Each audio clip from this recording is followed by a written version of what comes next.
O livro de Mirdá, capítulo 25.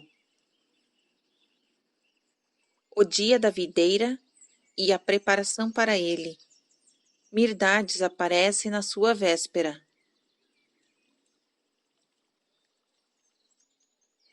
Narrativa de Naronda. Aproximava-se o dia da videira e nós, da arca, inclusive o mestre, juntamente com os esquadrões de ajudantes voluntários que vieram de fora, estávamos ocupados, dia e noite, preparando tudo para a grande festa. O mestre trabalhava tanto afinco e era tão prodígio de sua força que até mesmo Xamadã comentou o fato com evidente satisfação. As grandes adegas da arca haviam sido varridas e caiadas, e vintenas de grandes vasilhas de barro e de barris contendo vinho tinham sido limpas e arrumadas para receberem o vinho novo. Muitas outras vasilhas e barris, contendo vinho da vindima do ano anterior, estavam à mostra para que os compradores pudessem provar e examinar o seu conteúdo. Era costume vender em cada dia da videira o vinho do ano anterior. Os espaçosos pátios da arca tinham que estar bem limpos e arrumados, e centenas de tendas e barracas ali teriam de ser armadas, para nelas se hospedarem os peregrinos e para os mercadores exporem as suas mercadorias durante toda a semana que duravam as festividades. O grande lagar tinha que ser posto em ordem e estar pronto para receber imensa quantidade de uvas, que eram trazidas à arca pelos seus muitos arredantários e fregueses, as costas de juntamento, mulas e camelos. Era necessário assar enormes quantidades de pães e de outras provisões, para vender àqueles cujas provisões se houvessem esgotado ou que viessem inteiramente sem elas. O dia da videira, que a princípio era uma ocasião para a ação de graças, devido ao extraordinário senso e habilidade comercial de Xamadã, havia sido prolongado por uma semana e transformado em uma espécie de feira, a qual homens e mulheres de todas as esferas da vida, de perto e de longe, acorriam a cada ano em maior número.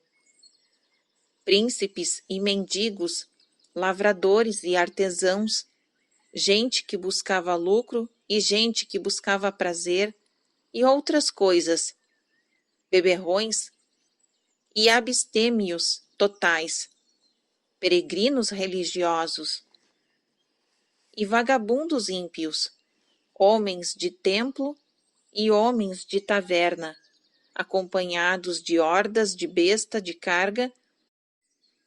Eis a multidão dispar, que invade o sossegado pico do altar 2 vezes por ano, no dia da videira, no outono, e no outro dia, que é o dia da arca, na primavera. Nenhum peregrino chega à arca em qualquer destas ocasiões de mãos vazias. Todos trazem presentes de uma ou outra espécie, variando as prendas de um cacho de uva ou uma pinha, até um colar de pérolas ou de diamantes. Isso além de taxa de 10% que é cobrada de todos os mercadores. É de costume no dia em que se iniciam as festas, sentar-se o superior em uma plataforma alta, posta debaixo de um grande caramachão, adornado com inúmeros cachos de uva, e abençoar a multidão, abençoar e receber os presentes, e depois beber com ela, a primeira caneca da nova vindima. Ele costuma encher para si um copo, despejando o vinho de uma cabaça de pescoço longo, e depois entregar a cabaça a um dos companheiros para passá-la à multidão, enchendo-a cada vez que se esvaziava. Depois que todos enchem os seus copos, o superior pede-lhes que os levantem bem alto e cantem com ele o hino da vide sagrada, que se diz ter sido cantado pelo Pai Noé e sua família quando pela primeira vez provaram da seiva da vide. Tendo cantado o hino, a multidão esvazia as suas taças com gritos de alegria e se dispersa para dedicar a seus vários negócios e prazeres. É este o hino à vide sagrada. Salve a vide sagrada, maravilhoso sarmento, que alimenta o seu rebento e enche a fruta doirada. Com esta bebida apreciada, salve a vide sagrada. Estes órfãos do dilúvio, do sangue desta ramada, vêm abençoar o eflúvio da parreira abençoada. Salve a vide sagrada.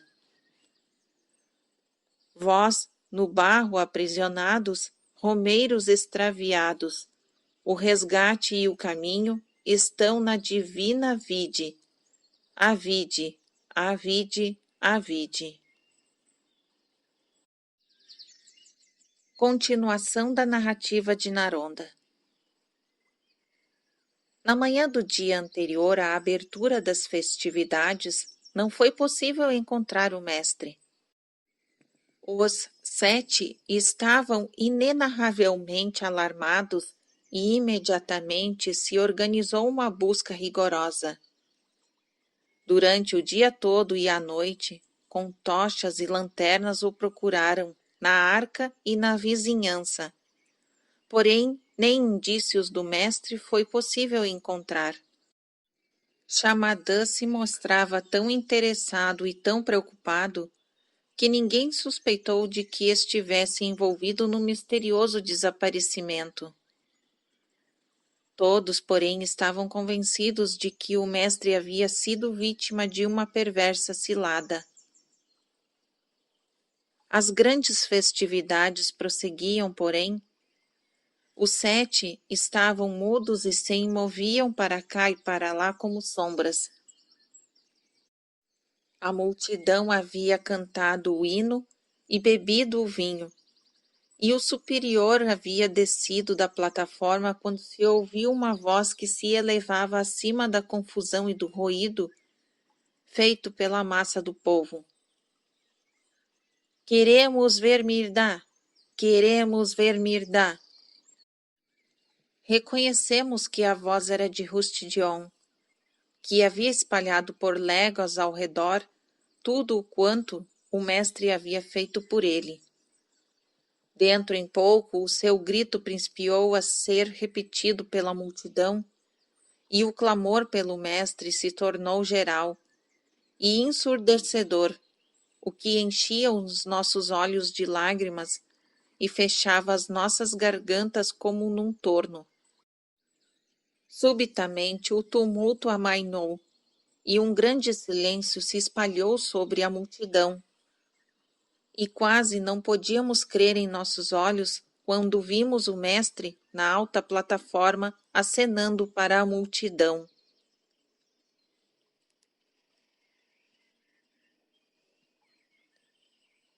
Fim do capítulo 25.